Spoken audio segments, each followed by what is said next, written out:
Je m'appelle Caroline Moore, et je n'aurais jamais pensé entrer dans le bureau de mon mari avec des fleurs, juste pour l'entendre annoncer la grossesse de sa nouvelle femme. Je n'ai pas crié. Je ne l'ai pas confronté. J'ai plutôt passé un appel. Et tout a changé. Restez avec moi. Cette histoire ne parle pas d'infidélité. Elle parle de ce qui se passe après. Dites-moi d'où vous regardez et abonnez-vous si vous croyez que le silence peut être une force.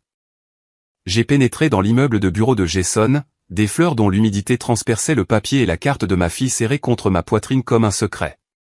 Ça devait être rapide, une surprise. 10 ans de vie commune méritaient bien quelque chose de petit et d'humain au milieu d'une journée de travail. J'ai dit à la réceptionniste que son assistante m'avait autorisé à monter. Elle m'a souri comme si elle savait quelque chose que j'ignorais. Les portes de l'ascenseur se sont ouvertes sur des applaudissements. Pas des applaudissements polis, mais des applaudissements forts et assurés qui déferlent depuis l'avant d'une salle quand quelqu'un dit quelque chose d'audacieux et s'attend à être loué pour cela. Je suis sorti et j'ai suivi le son, mes talons claquant trop distinctement sur le sol poli. Une salle de conférence aux parois de verre était bondée. Des cadres, des chefs de projet, des gens que j'avais vus aux fêtes de fin d'année et au pique-nique de l'entreprise. Une bannière que je n'avais jamais vue auparavant était suspendue derrière le podium. Jason se tenait là, dans une veste sur mesure, les mains posées sur le bord du pupitre comme s'il possédait l'avenir. Il souriait de cette manière qu'il répétait devant les miroirs, celle qui rassurait les investisseurs. Je me suis arrêté au fond de la salle, à moitié caché par la porte, mon bras déjà douloureux à force de serrer les fleurs trop fort. Il s'est éclairci la gorge. La salle s'est tue. Je tiens à remercier tout le monde pour le soutien ce trimestre, a-t-il dit d'une voix chaude et mesurée. Nous avons grandi plus vite que prévu, et c'est grâce à vous tous. D'autres applaudissements. Il a attendu qu'il s'estompe. Il a jeté un coup d'œil à ses notes, puis a relevé les yeux, le regard brillant. Et avant de conclure, il y a quelque chose de personnel que je voudrais partager, a-t-il dit. Quelque chose qui rend ce moment encore plus significatif pour moi. J'ai senti une étrange torsion dans mon estomac, comme si la gravité avait changé. Jason a souri plus largement. Ma femme et moi attendons un bébé. Le mot a d'abord frappé la pièce. Femme. Des acclamations ont éclaté. Des rires. Quelqu'un a sifflé. Une femme près de l'avant a joint les mains et a dit « Oh mon Dieu !» Jason a levé une main, riant modestement. Et puis il a fait quelque chose auquel je n'étais pas préparé. Il s'est écarté et a fait un geste. Une femme s'est levée du premier rang. Elle était plus jeune que moi. Pas de façon spectaculaire, juste assez pour que je le remarque. Elle portait une robe crème qui moulait un ventre dont la rondeur ne laissait aucune place au doute. Sa main s'est posée sur son ventre automatiquement. Protectrice, habituée. Jason lui a pris la main comme si c'était un réflexe. Voici, il a marqué une pause, lui souriant.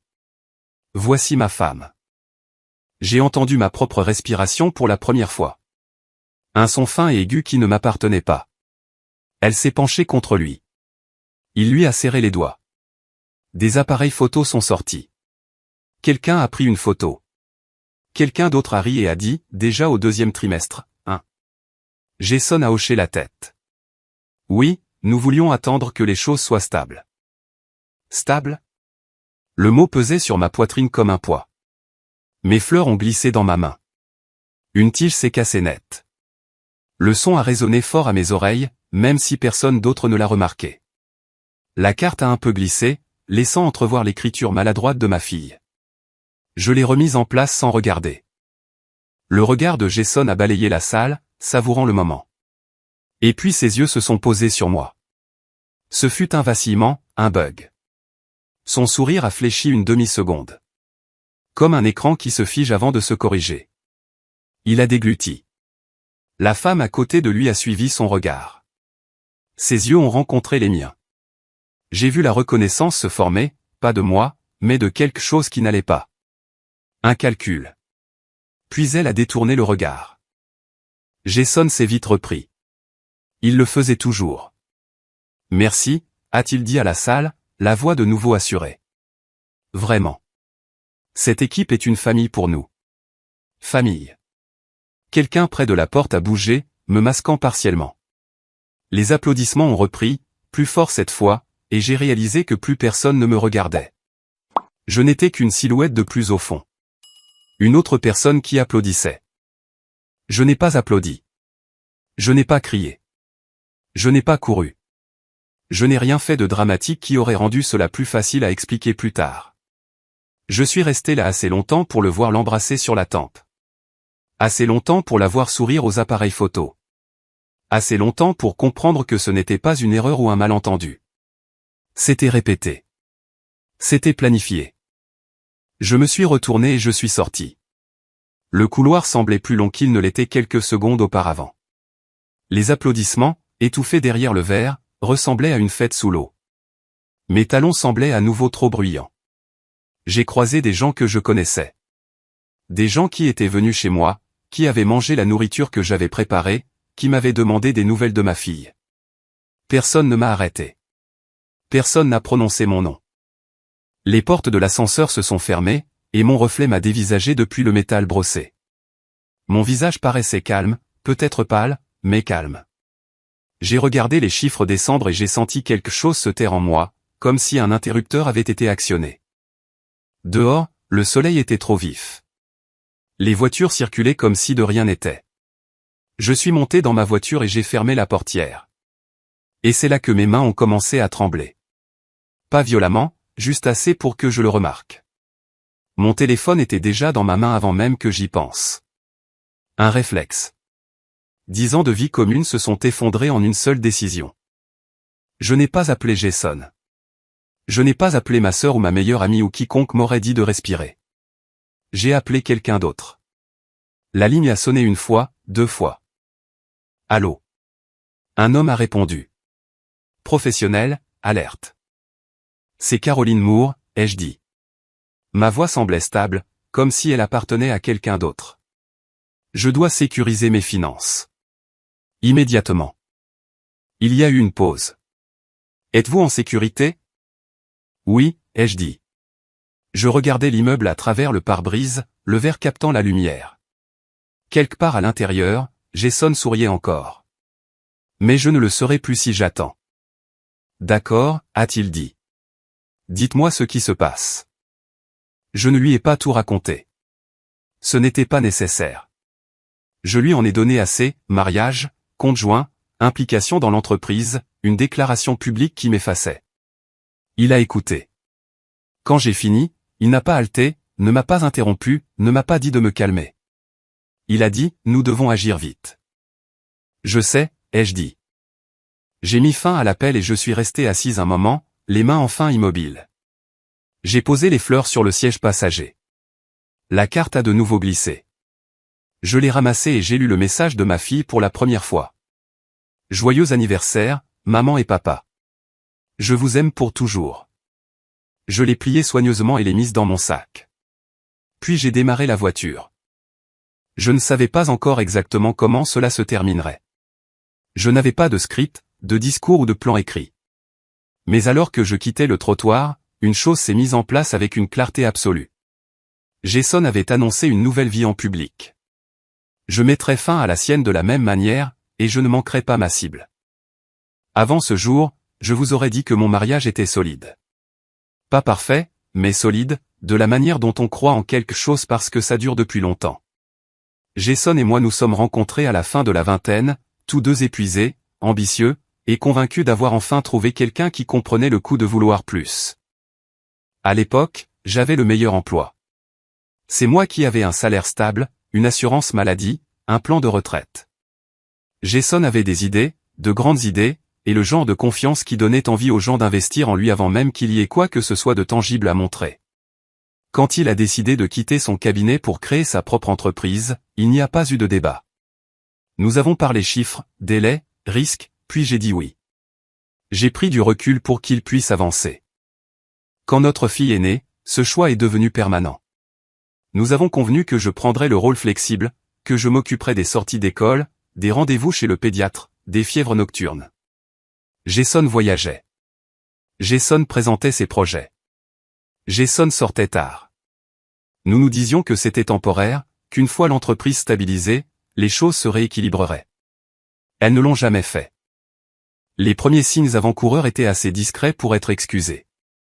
Un nouveau mot de passe sur son téléphone, une préférence soudaine pour travailler tard au bureau plutôt qu'à la maison. Son téléphone toujours face contre table. Il a cessé de me demander mon avis sur les décisions commerciales, même si mon héritage avait discrètement financé les premiers coûts de fonctionnement. Je l'ai remarqué, mais je ne l'ai pas confronté. Nous étions fatigués. Nous étions occupés. Nous avions un enfant. Je me disais que c'était à ça que ressemblaient les longs mariages. Il y a eu des moments que je ne pouvais pas ignorer. Une invitation de calendrier qui est apparue sur notre tablette partagée, rapidement supprimée. Un blazer de femme laissé à l'arrière de sa voiture qui n'était pas à ma taille. Son irritation quand je lui demandais où il avait été. Vive, disproportionnée, comme si je l'avais accusé de quelque chose au lieu de poser une question. Une fois, lors d'un événement d'entreprise, une femme que je ne reconnaissais pas m'a regardé trop longtemps lorsque je me suis présenté comme la femme de Jason. Son sourire s'est légèrement crispé. Je me souviens avoir trouvé ça étrange. Je n'ai pas pensé que c'était important. Avec le recul, tout était important. Le déséquilibre financier s'est creusé discrètement. Jason gérait la plupart des comptes. C'était logique, disait-il, parce que ses revenus fluctuaient et que l'entreprise avait besoin de flexibilité. Je lui faisais confiance. Je n'avais aucune raison de ne pas le faire. Je signais là où il me disait de signer, je parcourais les documents au lieu de les lire attentivement, je croyais que la transparence viendrait plus tard. Elle n'est jamais venue. Le lendemain de l'annonce, je n'ai pas pleuré. J'ai nettoyé la cuisine. J'ai préparé le déjeuner de ma fille. Je l'ai conduite à l'école et je l'ai embrassée sur le front comme si rien n'avait bougé sous nos pieds. Ce n'est qu'une fois de nouveau seul que les souvenirs ont commencé à s'empiler les uns sur les autres, se réorganisant en quelque chose que je ne pouvais plus ignorer. Je suis allé chez ma sœur sans appeler d'abord. Elle a jeté un coup d'œil à mon visage et n'a pas posé de questions. Elle a fait du café. Elle s'est assise en face de moi à sa table de cuisine et a attendu. Quand je lui ai finalement raconté ce qui s'était passé, elle n'a pas eu l'air surprise. J'espérais me tromper, a-t-elle dit doucement. Mon estomac s'est noué. Te tromper sur quoi? Elle a hésité, puis a pris son téléphone. Je ne voulais pas être celle qui te le dirait. Elle m'a montré des messages. Pas explicites, pas incriminants comme les gens s'y attendent. Juste familiers, confortables, des mois de messages. Des projets qui ne m'incluaient pas. Des références à des voyages que Jason avait prétendu être professionnels. Une photo de lui tenant un verre que je n'avais jamais vu auparavant, debout trop près de la même femme de la salle de conférence. Il l'a présentée comme sa partenaire lors d'une collecte de fonds l'année dernière, a dit ma sœur. Pas sa partenaire en affaires.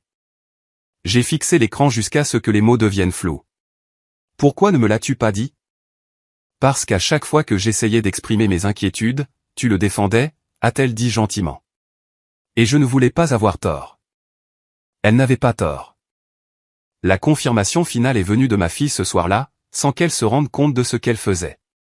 Nous étions assises sur son lit à lire quand elle a posé une question si nonchalamment qu'elle est presque passée inaperçue. Maman, a-t-elle dit, pourquoi papa a deux maisons? Mon cœur a raté un battement. Que veux-tu dire? Elle a haussé les épaules. Parfois, il dit qu'il reste à l'autre. Celle près du parc. Il a dit que c'est pour les réunions. J'ai fermé le livre. Depuis combien de temps il dit ça, ai-je demandé. Elle a réfléchi un instant. Depuis avant mon anniversaire. Celui avec le grand gâteau. Cet anniversaire avait eu lieu il y a 9 mois. Je l'ai embrassé pour lui souhaiter bonne nuit et je me suis assise dans ma voiture après, les mains agrippées au volant, fixant le vide. Il n'y avait plus de place pour le doute, aucune explication qui rendait cela moins réel. Jason n'avait pas seulement triché. Il avait construit une seconde vie et y avait invité le monde entier. Et ce faisant, il avait sous-estimé la seule personne qui connaissait chacune de ses faiblesses, chaque risque qu'il avait pris, chaque ressource sur laquelle il s'était jamais appuyé. Cette nuit-là, en parcourant de vieux dossiers et emails, en rassemblant des pièces que j'aurais dû protéger il y a longtemps, j'ai cessé de penser en termes de perte. J'ai commencé à penser en termes de récupération, et j'ai compris quelque chose avec une certitude calme qui m'a surprise. Tout ce que Jason avait utilisé pour s'élever était d'abord passé entre mes mains, et j'en avais fini de prétendre que je ne le remarquais pas. Le changement ne s'est pas produit lors d'un discours ou d'un moment de révélation devant un miroir. Il s'est produit tranquillement, quelque part entre minuit et l'aube, pendant que ma fille dormait et que la maison cessait enfin de faire du bruit. Je me suis assise à la table de la salle à manger avec mon ordinateur portable ouvert et un bloc-notes à côté. Pas de larmes, pas de spirale infernale. Juste des listes. Compte, propriété, police d'assurance, statut de société, nom de personnes qui devaient des faveurs à Jason et de personnes qui l'avaient discrètement aliéné en cours de route. Je n'étais plus en colère. La colère est bruyante et désordonnée. Ce que je ressentais était plus net. J'ai commencé par l'argent. Je me suis connecté au compte joint. Il supposait que je ne vérifiais jamais. J'ai changé les mots de passe, activé les alertes, gelé les transferts dépassant un certain montant. Cela a pris moins de 20 minutes. La confiance rend les gens négligents. Jason avait cru que je ne regarderais pas. Ensuite, j'ai passé l'appel que je m'étais déjà préparé à faire. Bonjour, a dit l'avocat, la même voix que la veille. Calme, efficace. Je suis prête, ai-je dit. Je veux que tout soit verrouillé aujourd'hui. Nous avons agi vite. Demande de séparation d'urgence, restrictions financières temporaires, demande de documents pour l'entreprise. Il m'a dit quoi rassembler. J'avais déjà la plupart des choses. Au lever du soleil, le sol avait tremblé. J'ai fait mes bagages méthodiquement. Pas des vêtements. Des documents, des disques durs, des disques de sauvegarde, le dossier étiqueté et divers qui s'est avéré être tout sauf ça. J'ai trouvé des contrats avec ma signature qui avaient été modifiés plus tard. Des garanties de prêt que j'avais oubliées. Des fils de discussion où Jason me traitait de trop prudente tout en me demandant de virer des fonds. J'ai tout photographié. À 8 heures, j'ai emmené ma fille à l'école comme d'habitude. À 9 heures, j'ai rencontré un agent immobilier recommandé par mon avocat. Elle a visité la maison et n'a pas demandé pourquoi je déménageais si soudainement. Elle avait déjà vu ça. À ce prix, a-t-elle dit, elle ne restera pas longtemps. Bien, ai-je dit. À midi, la maison était en vente. C'est là que Jason a finalement appelé. J'ai regardé son nom s'allumer sur mon téléphone pendant que je me tenais dans l'allée, les clés à la main, le soleil chaud sur mon visage comme s'il n'avait aucune idée de ce qui se passait. J'ai laissé sonner. Il a envoyé un SMS ensuite. Où es-tu? Je n'ai pas répondu. Un autre appel. Messagerie vocale cette fois. Caroline, a-t-il dit, essoufflé. Le jeu d'acteur commençait déjà à faiblir. Il faut qu'on parle. Il y a eu un malentendu. Un malentendu ne dure pas 9 mois. J'ai transféré le message vocal à mon avocat et j'ai continué. À 14 heures, j'ai ouvert un nouveau compte bancaire à mon nom seul. À 15 heures, j'ai redirigé mes sources de revenus. À 16 heures, j'ai programmé une réunion avec le conseiller d'orientation de l'école pour discuter de la logistique de la garde avant même que Jason ne réalise que la garde était en jeu. Il est arrivé à la maison juste après 17 heures. J'ai vu sa voiture depuis la fenêtre de la cuisine. Il s'est garé de travers, comme s'il s'était précipité. Il n'a pas frappé. Il est entré comme il l'avait toujours fait, comme si la propriété était permanente. Caroline, a-t-il appelé, la voix trop forte. Il faut qu'on parle. Je suis entré dans le couloir. Je n'ai pas haussé le ton. Je n'ai pas posé de questions. Tu as présenté une autre femme comme étant ton épouse, ai-je dit. Et sa grossesse, en public. Il a passé une main dans ses cheveux. Ce n'est pas ce que tu crois. On aurait dit que tu me remplaçais, ai-je dit. Avec succès. Il a ouvert la bouche, l'a refermée, a réessayé. J'allais te le dire. Quand, ai-je demandé. Avant ou après la baby shower? Son téléphone a vibré. Il y a jeté un coup d'œil sans réfléchir. J'ai souri pour la première fois de la journée. Réponds, ai-je dit. Elle est probablement inquiète.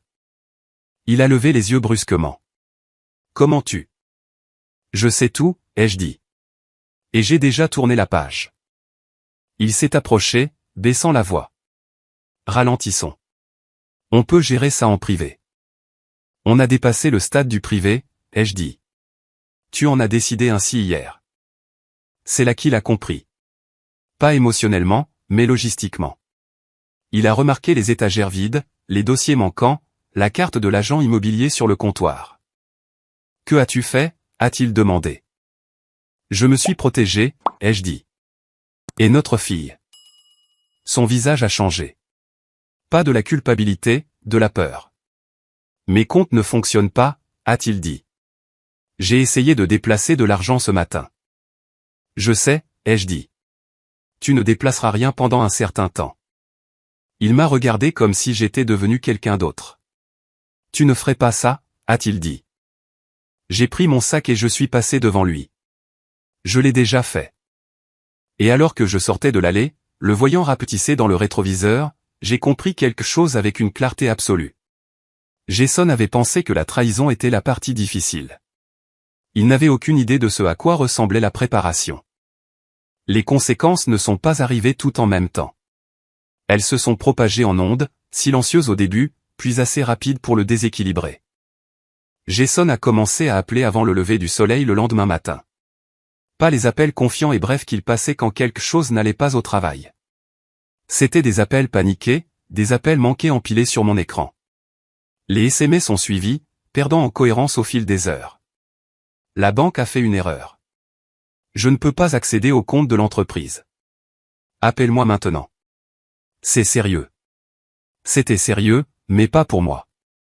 En milieu de matinée, son entreprise l'a remarqué. Les virements de salaire étaient bloqués. Une facture de fournisseur a été rejetée. Le directeur financier a envoyé un email demandant pourquoi les approbations avaient été gelées. Jason a blâmé un problème de système. Cette excuse a duré exactement un après-midi, car les systèmes ne bloquent pas soudainement les fondateurs. J'en ai entendu parler par un contact mutuel d'abord, quelqu'un qui ne réalisait pas que je savais déjà tout. Jason passe une semaine difficile, a-t-elle dit prudemment. Quelque chose à voir avec des complications juridiques. Des complications juridiques. J'aimais le son de ça. La femme à côté de qui il s'était tenu sur le podium l'a appris rapidement, elle aussi. Quelle que soit l'histoire de stabilité qu'il lui avait vendue, elle s'est fissurée dès que l'argent a cessé de couler. Elle l'a appelé à plusieurs reprises, selon un message qu'il m'a envoyé plus tard, affolé par les factures médicales et les papiers de location qui n'étaient soudainement plus payés. Il lui a dit d'être patiente. Elle lui a répondu que la patience ne couvrait pas le loyer. Au supermarché, une femme que je connaissais à peine m'a arrêté entre le rayon des fruits et légumes et celui du pain. J'ai vu l'annonce, a-t-elle dit, les yeux écarquillés. Je suis vraiment désolé. La nouvelle s'est répandue plus vite que Jason ne pouvait la contenir. Les mêmes personnes qui avaient applaudi chuchotaient maintenant. Elles rejouaient la scène dans leur tête et réalisaient qui se tenait au fond de la salle. Quelqu'un a partagé la photo de la réunion en ligne. Quelqu'un d'autre a tagué la mauvaise femme. Le récit a changé. Les parents de Jason m'ont appelé ce soir-là. Sa mère a pleuré. Son père, non. Il a posé des questions, précises, sur l'entreprise, sur la maison, sur la possibilité de sauver la situation. C'est déjà trop tard, ai-je dit. Il est resté silencieux. Il ne pensait pas que tu ferais ça, a-t-il finalement dit.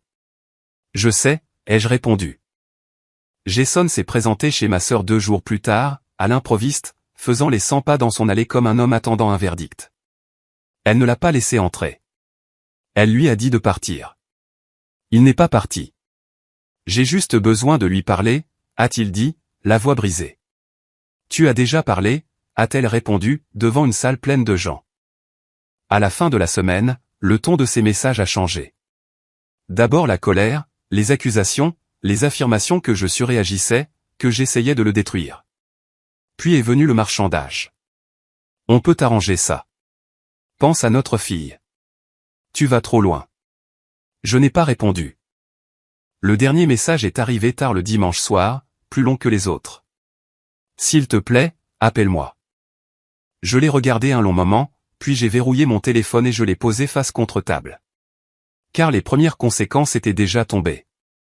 Son argent était gelé. Son histoire s'effondrait. La femme pour qui il avait tout risqué commençait à paniquer. Les gens sur qui il comptait regardaient de loin au lieu d'intervenir. Et pour la première fois depuis cette salle de conférence, j'ai ressenti quelque chose de proche du calme. Jason avait subi sa première vraie perte. Et il comprenait enfin que le silence n'était pas de la pitié. C'était un élan. La deuxième confrontation n'a pas eu lieu par accident. Elle a eu lieu parce que Jason a essayé de devancer les dégâts. Il a déposé une requête d'urgence, affirmant que j'avais surréagi et que je mettais l'entreprise en danger. Il voulait que les restrictions financières soient levées. Il voulait que l'accès soit rétabli. Il voulait qu'un juge croie qu'il s'agissait d'un différend conjugal temporaire, pas de l'effondrement d'une double vie. Le hall du palais de justice était plein ce matin-là. Avocats, greffiers, gens attendant sur des bancs, faisant défiler leur téléphone. Une journaliste économique locale se tenait près des ascenseurs, carnet à la main. Jason avait invité cette attention, espérant paraître calme, lésé, raisonnable. Il ne s'attendait pas à ce que je vienne. Je suis arrivé avec mon avocat, calmé en avance, habillé simplement, sans lunettes de soleil, sans essayer de me cacher.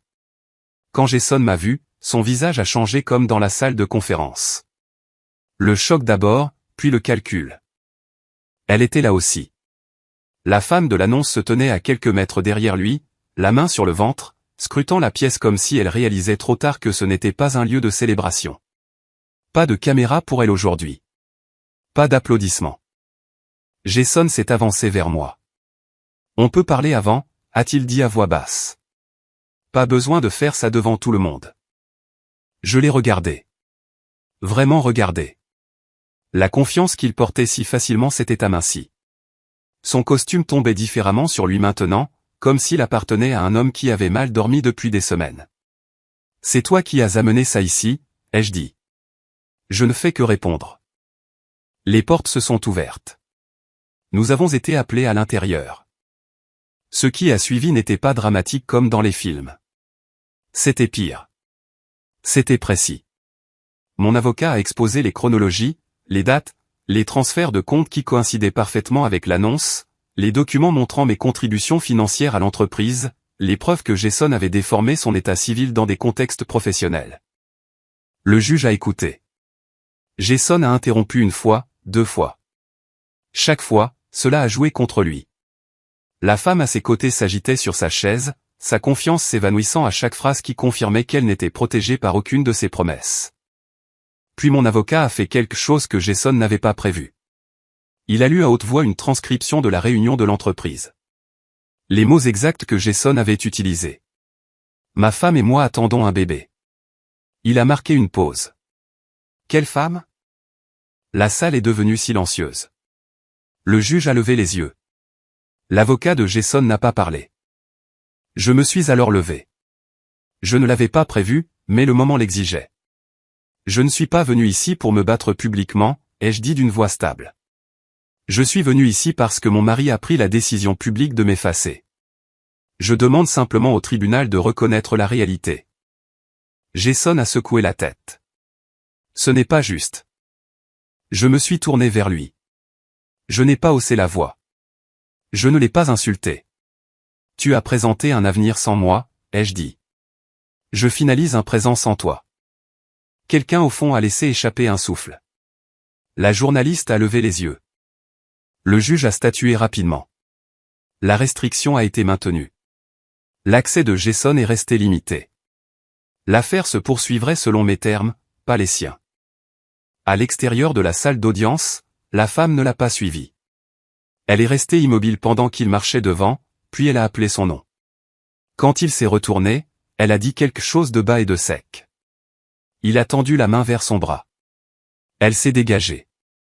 Je n'ai pas signé pour ça, a-t-elle dit assez fort pour que les autres entendent.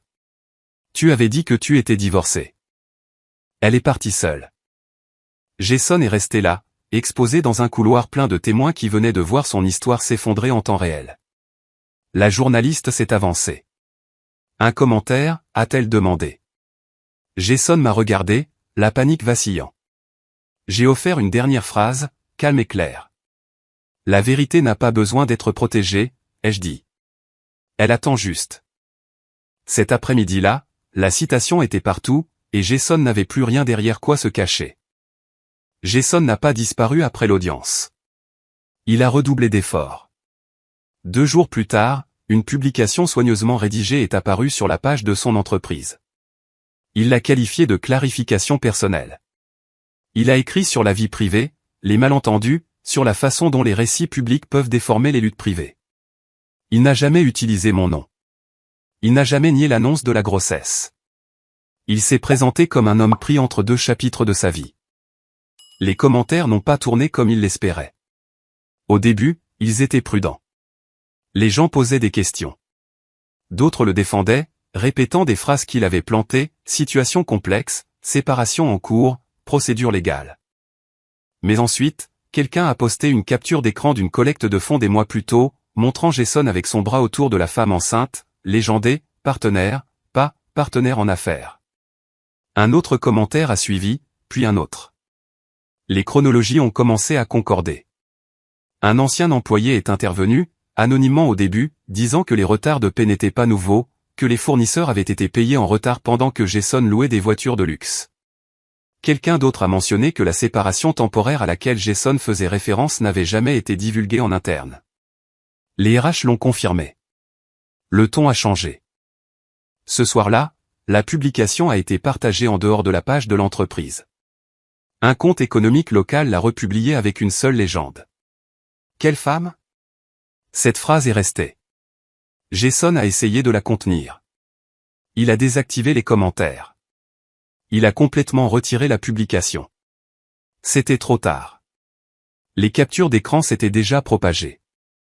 Les gens qui avaient applaudi à l'annonce ont commencé à prendre discrètement leur distance. Les membres du conseil d'administration ont demandé des audits internes. Les investisseurs ont envoyé des emails qui ne posaient pas de questions. Ils demandaient des explications. Puis les preuves sont tombées. Mon avocat a publié une déclaration limitée, exactement comme prévu. Pas d'émotion, pas d'accusation, juste des faits vérifiés, date de propriété conjointe, documentation des contributions financières, confirmation que Jason était légalement marié au moment de son annonce. Ce n'était pas présenté comme une vengeance. C'était présenté comme une correction. Un hashtag est apparu cette nuit-là. Je ne l'ai pas lancé. Je n'en avais pas besoin. Il a grandi de lui-même, attaché aux captures d'écran, aux citations et à cette seule phrase du couloir du palais de justice. Le téléphone de Jason a cessé de sonner avec du soutien et a commencé à s'illuminer de silence. La femme à qui il avait construit sa seconde vie a posté quelque chose de vague et d'émotif, parlant de trahison et de confiance mal placée. Elle ne l'a jamais nommé, mais le timing l'a fait pour elle. Les commentaires ont afflué, reliant des points dont elle n'avait pas réalisé qu'ils étaient publics. Elle a supprimé son compte le lendemain matin. Au sein de l'entreprise, les choses se sont rapidement dégradées. Un audit interne a commencé. Pas à cause de moi. Parce qu'une fois que la confiance est rompue publiquement, les institutions se protègent d'abord. Jason a été mis en congé temporaire pendant que les questions étaient examinées. Il a dit aux gens que c'était volontaire. Personne n'a corrigé la version officielle. Il m'a appelé cette nuit-là. La voix rauque. Je n'ai pas répondu. Il a envoyé un message à la place. C'est allé trop loin. Tu me ruines. Je l'ai lu une fois et je l'ai archivé. Car ce qu'il ne comprenait pas, c'est que ce n'était pas une escalade par le chaos. C'était une escalade par la clarté. Chaque mouvement avait été calculé pour laisser la vérité faire surface selon ses propres termes. Plus il essayait d'expliquer, pire c'était. Plus il se présentait comme une victime, plus le public comparait les chronologies et trouvait des lacunes qu'il ne pouvait combler. À la fin de la semaine, son nom était devenu synonyme de malhonnêteté dans les cercles d'affaires. Les invitations se sont taries. Les appels ont cessé.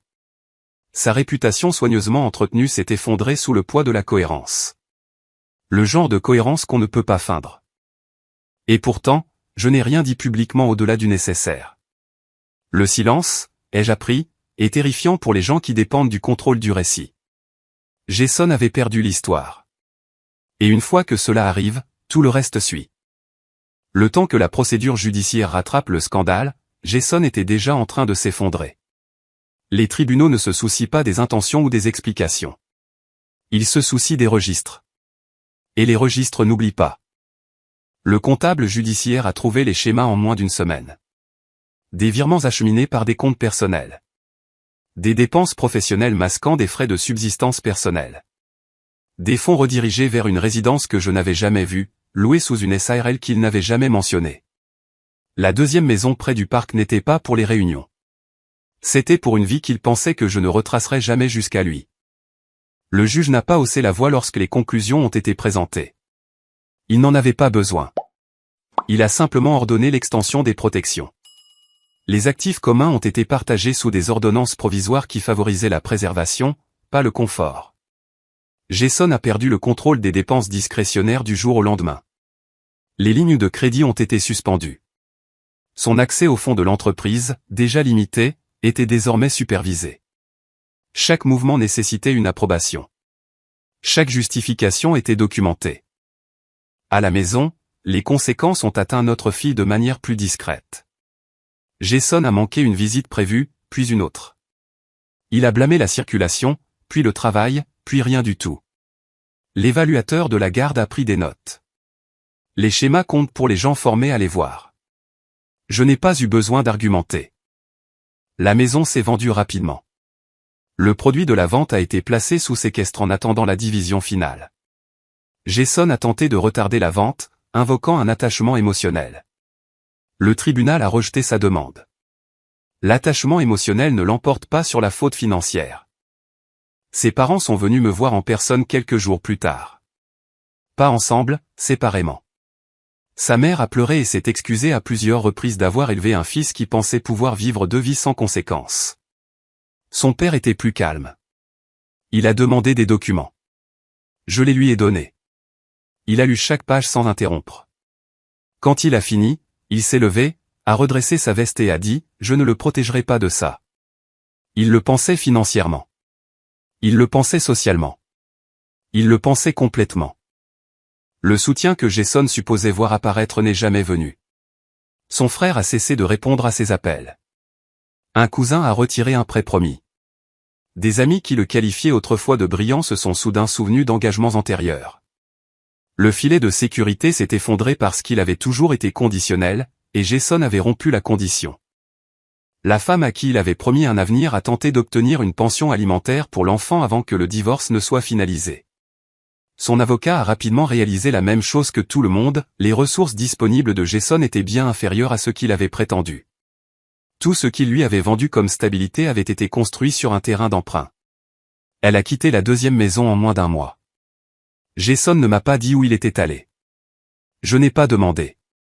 J'ai entendu par un tiers qu'il logeait temporairement chez quelqu'un du travail, puis dans un hôtel, puis nulle part de manière stable.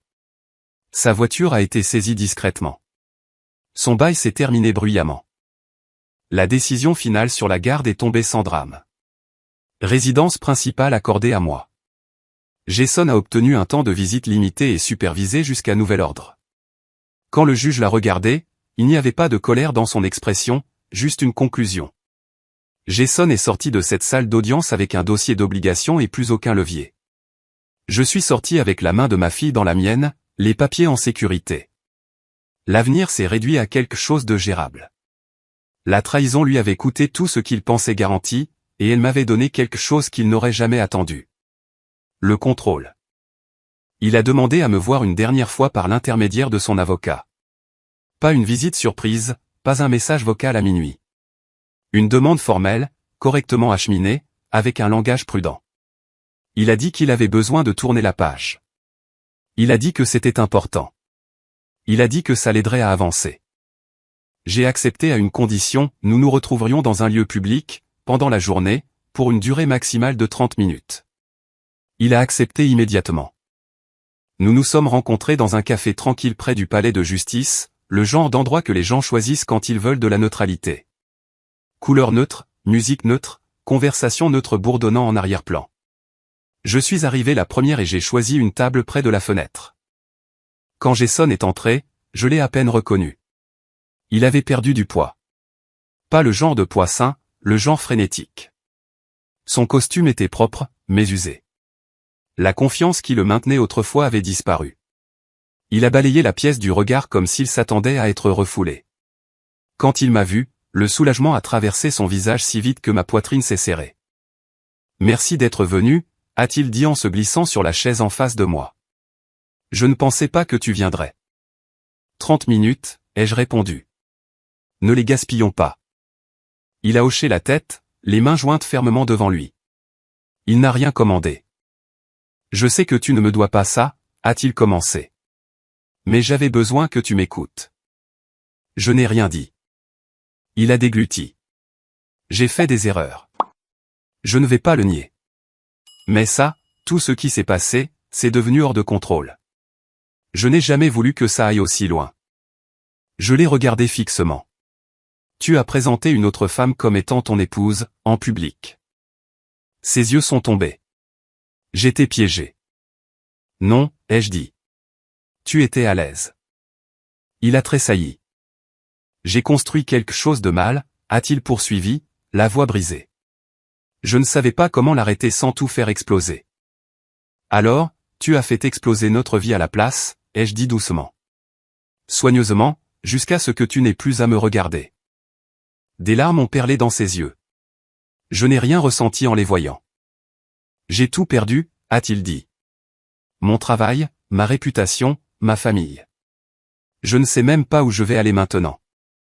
Ce n'est pas mon problème, ai-je dit gentiment. Il s'est penché en avant. Caroline, s'il te plaît. Je ne te demande pas de me pardonner. Je te demande d'arrêter. La pression juridique, les restrictions financières, c'est trop. Tu as fait passer ton message. J'ai alors souri, un sourire petit et calme. Ce n'est pas un message. C'est une conséquence. Il a secoué la tête. Tu me punis. Je me protège, ai-je dit. Il y a une différence. Il a tendu la main sur la table sans réfléchir, ses doigts effleurant le bord de ma manche. J'ai reculé immédiatement. Ne fais pas ça, ai-je dit. Sa main est retombée. Je t'aimais, a-t-il murmuré. J'ai rencontré son regard. Tu aimais ce que je rendais possible. Cela l'a frappé plus durement que je ne l'avais prévu. Sa respiration s'est étranglée. Je peux changer, a-t-il dit rapidement. Je ferai n'importe quoi. Thérapie, médiation, on peut tout recommencer. Je me suis adossé à ma chaise. Recommencer d'où? De nous, a-t-il dit désespérément. Il n'y a pas de nous, ai-je répondu. Tu y as mis fin quand tu as décidé que j'étais jetable. Un silence s'est étiré entre nous. Le bruit du café l'a comblé facilement. Je ne te reconnais pas, a-t-il dit finalement. C'est parce que tu n'as jamais pris la peine de le faire, ai-je dit. Tu pensais que je resterais silencieuse. Tu pensais que je te protégerais comme je l'avais toujours fait. Il a hoché lentement la tête. Je ne te pensais pas capable de ça. Je sais, ai-je dit. C'est pour ça que tu as perdu. Ses yeux ont cherché dans mon visage de la colère, de l'amertume, quelque chose contre quoi il pourrait argumenter. Il n'y avait rien là pour lui. Et notre fille, a-t-il demandé, la voix se brisant à nouveau. Elle a besoin de son père. Elle a besoin de stabilité, ai-je dit. Et d'honnêteté. Pour l'instant, ça ne t'inclut pas. Il a baissé les yeux sur la table, les épaules affaissées comme si la gravité l'avait enfin rattrapé. J'ai tout gâché, a-t-il dit. Oui, ai-je convenu. Tu as tout gâché. J'ai regardé ma montre. C'est fini. Je me suis levé. Il n'a pas bougé. Caroline, a-t-il dit rapidement. Si jamais. Il n'y aura jamais, ai-je dit. Ceci est ta fin. N'essaie pas de me suivre dans mon commencement. Il a levé les yeux une dernière fois, le regard vide maintenant, dépouillé de tout droit, dépouillé d'espoir. Je me suis retourné et je suis sorti sans regarder en arrière. Dehors, l'air semblait plus léger, plus pur. Je ne me sentais pas victorieuse. Je ne me sentais pas cruelle. Je me sentais achevée. Et c'était plus puissant que tout ce qu'il m'avait jamais pris. Le temps n'est pas revenu en trombe après que tout se soit terminé. Il est arrivé lentement, dans des moments ordinaires, ceux qui ne s'annoncent pas comme des étapes importantes. Les matins sont devenus plus calmes. Les nuits sont devenues prévisibles. Le bruit que Jason a laissé derrière lui s'est estompé en quelque chose de lointain, comme le trafic qu'on cesse de remarquer une fois qu'on a déménagé assez loin. 6 mois ont passé avant que je réalise que j'avais cessé de vérifier mon téléphone pour des messages qui ne venaient plus. Ma fille a changé la première. Les enfants le font toujours. Elle est devenue plus légère, pas dans le sens insouciant du terme, mais de la manière dont quelqu'un le devient quand il ne ressent plus le besoin de surveiller les humeurs d'un adulte. Elle a recommencé à dormir toute la nuit. Ses notes se sont améliorées.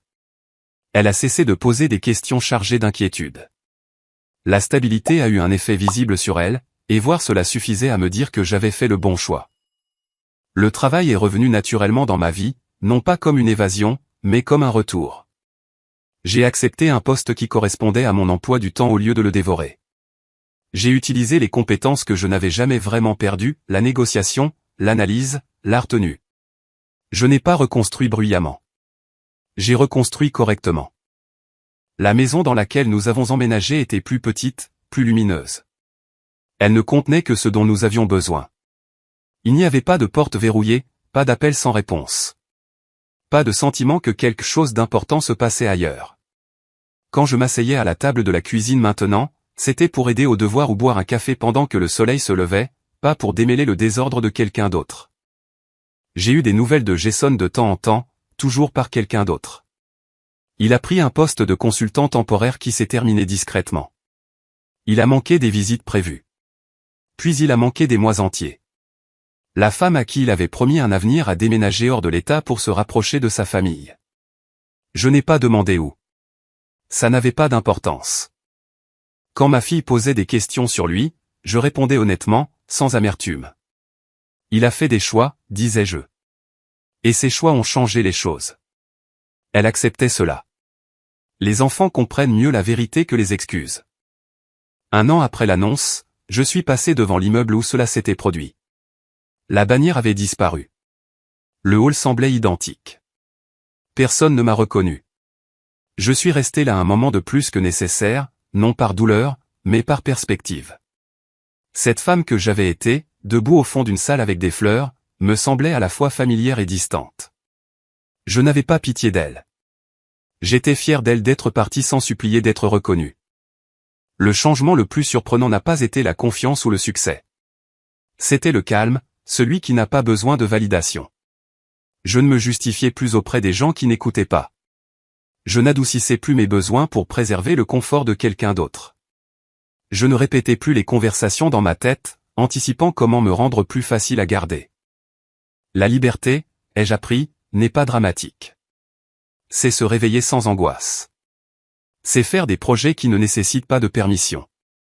C'est savoir que personne d'autre ne réécrit tranquillement votre vie pendant que vous êtes occupé à être loyal. Jason est devenu plus petit dans ma mémoire avec le temps. Pas monstrueux, pas tragique, juste sans importance. Le centre qu'il occupait autrefois s'est lentement vidé, remplacé par un espace dont je n'avais pas réalisé le manque. Un après-midi, ma fille et moi étions assises sur le porche, regardant la lumière changer. Elle s'est appuyée contre moi et a dit « Maman, tu es plus heureuse maintenant ». Je ne l'ai pas contredite. Oui, ai-je dit, je le suis. L'histoire ne s'est pas terminée par une vengeance. Elle s'est terminée par un alignement.